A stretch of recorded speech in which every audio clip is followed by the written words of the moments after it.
আসসালামু আলাইকুম। আপনারা অনেকে আমার ফেসবুক গ্রুপে, ফেসবুক পেজে এবং হোয়াটসঅ্যাপে অথবা নাম্বারে আয়কর অডিট সম্পর্কে বিভিন্ন বিষয় জানতে চান।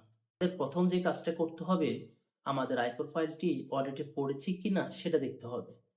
সেটা দেখার জন্য এনবিআর ওয়েবসাইটে গিয়ে আপনাদের টিন নাম্বার দিয়ে আ চেক করবেন আপনাদের ফাইলটি কি অডিটে পড়েছে কিনা। আর যারা এনবিআর ওয়েবসাইটে গিয়ে আ বুঝতেছেন না, তারা আমার সাথে যোগাযোগ করবেন। আমি আপনাদের সহযোগিতা করব ইনশাআল্লাহ।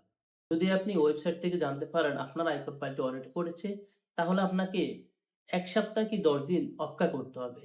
কারণ আপনার আয়কর ফাইলটি যদি অডিটে পড়ে, তাহলে আপনার সার্কেলের উপকর কমিশনার আপনার কাছে ব্যাখ্যা চেয়ে নোটিশ পাঠাবে।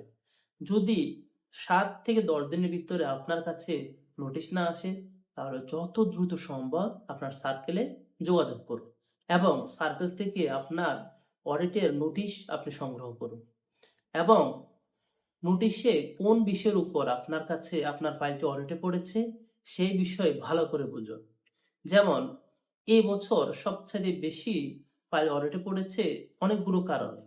তার মধ্যে কিছু কারণ হলো, কিছু ফাইলে সম্পদের গরমিল থাকার কারণে, ব্যাংক স্টেটমেন্টে গরমিল থাকার কারণে এবং আয়ের গরমিল থাকার কারণে, বিভিন্ন আয়ের গরমিল থাকার কারণ, এগুলো থাকার কারণে আপনার আপনার আয়কর ফাইলটি অডিটে পড়েছে।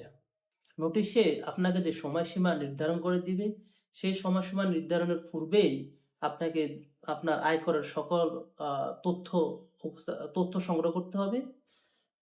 আপনার জমির সকল দলিলপত্র আপনি সংগ্রহ করতে হবে।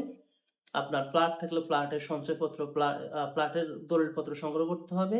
সঞ্চয়পত্র থাকলে সঞ্চয়পত্রের সঠিক সার্টিফিকেট তথ্য সংগ্রহ করতে হবে। ব্যাংক স্টেটমেন্টের সকল বিবরণী বা স্টেটমেন্ট আপনাকে সংগ্রহ করতে হবে। এবং নির্দিষ্ট সময়ের পূর্বে আপনার ট্যাক্স অফিসে আপনি লিখিত জবাব দাখিল করুন এবং শুনানির সময় আপনি অথবা আপনার ট্যাক্স কনসালটেন্ট যিনি থাকবেন, তিনি সম্পূর্ণভাবে ডিসিটিকে বুঝিয়ে বলবেন বা জবাব দিবেন। আপনার তথ্য উপাত্ত যদি সঠিক থাকে এবং ডিসিটি যদি সন্তুষ্ট হন হয়ে আপনার অতিরিক্ত কর মাফ করে দিবেন। অন্যথায় আপনাকে অতিরিক্ত জরিমানা বহন করতে হবে। অডিট থেকে বাঁচতে বর্তমান থেকে পরবর্তী মিনিমাম ৬ বছর আপনার আয়করের সকল তথ্য উপাত্ত আপনি সংগ্রহ করে রাখুন।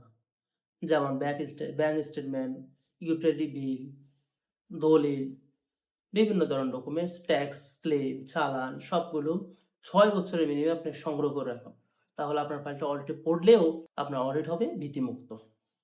যেহেতু বর্তমানে আয়কর ফাইল অডিটে অনলাইন প্রক্রিয়ার মাধ্যমে পড়ে, তো আপনি সবসময় চেষ্টা করবেন আপনার ফাইলটি সঠিক তথ্য দেওয়ার জন্য এবং অভিজ্ঞ একজন ব্যক্তির মাধ্যমে আপনার ফাইলটি পূরণ করার জন্য, আপনার ফাইলটি সাবমিট করার জন্য। তাহলেই আপনার ফাইলটি অডিটে পড়বে না।